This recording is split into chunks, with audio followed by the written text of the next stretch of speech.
The following program contains mature subject matter. Viewer discretion is advised.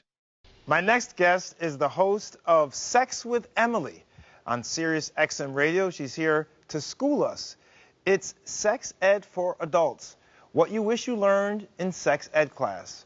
Welcome, Dr. Emily on Zoom. Hey, Dr. Emily. Hey, thanks for having me. So why is sex education so important, particularly as an adult? And we all deserve to lead powerful, pleasurable lives. But sometimes we don't even know what that means. So it's really all about expanding our knowledge and understanding that, becoming comfortable with exploration and playfulness and mindfulness in our bodies and learning how to communicate and consent. We think we know the mechanics of sex, but what it really comes down to is, do I know what feels good to me? Am I just acting in a way that's performative, what I learned from media? So learning to be a great lover and to be healthy sexually is really an inside job.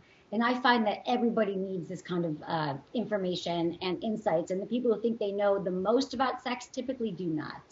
How do you define sexually healthy? It's an important part of your overall mental health and wellness. And so it's an important pillar. So if you are not sexually healthy, it's going to impact all other areas of your life.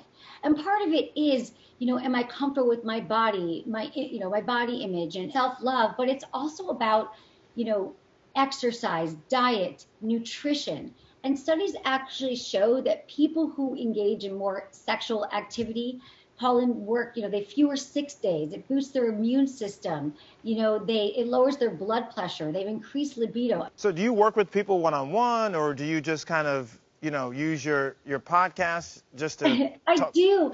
I no longer work with people one-on-one, but I have worked with couples. I have a radio show in Sirius, my podcast. People call in, Dr. Ian, every single night, and they have these questions about, how do I communicate? A lot of it is about communication. I always say that people think it's about these mechanics, but you don't actually, it's not like you learn to be a good lover and you check these things off the list and you're done.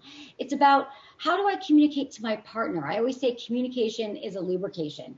But first we have to remove the roadblocks. I mean, what's holding you back from having great sex? And typically it's shame, it's trauma. We have problems with our own self-esteem and body image. And so really, I just really help people liberate their conversations and feel safe and comfortable talking about it. And a lot of us don't, because again, there's no role models and we feel that it's somehow still taboo in 2020. I'm not going to forget that. Communication is lubrication. I like that. So let's say things are already going well in your sex life. Do you still need to talk more about it or just let it go? No, absolutely. That is such a wonderful time to talk about it because, we're constantly changing. We are always growing. It's kind of like, think about our physical health, which you know about this, Dr. Ian. Like, it's not just learning about, let's say how to lift weights and then you're done. It's actually learning about how to work out. Your sex is the same. And so to start to have healthy conversations with your partner about what you like, your dislikes, and then also knowing that our bodies are going to change. We don't want the same things a year ago or 10 years ago that we wanted today. And to be able to look at all the factors that contribute to having a healthy sex life and being able to talk to your partner about it are the pillars to having incredible intimacy in a relationship and longevity. And you say always be a student, especially with sex. What do you mean? You're never done learning. I'm never done learning. And I'm telling you, even if your sex life is excellent today, over time, we're going to get bored. We're going to be staring at having sex, looking at the same ceiling and the pile of laundry. And what couples crave the most is they crave variety. They crave spontaneity. And so trying new things out, doing something called a yes, no, maybe list that I have on my site at sexwithemily.com. A lot of people don't have the information just to say, well, what are you into? So you can take a little quiz together and say, this is something I'm interested in. Would you like to try this? So you're trying toys.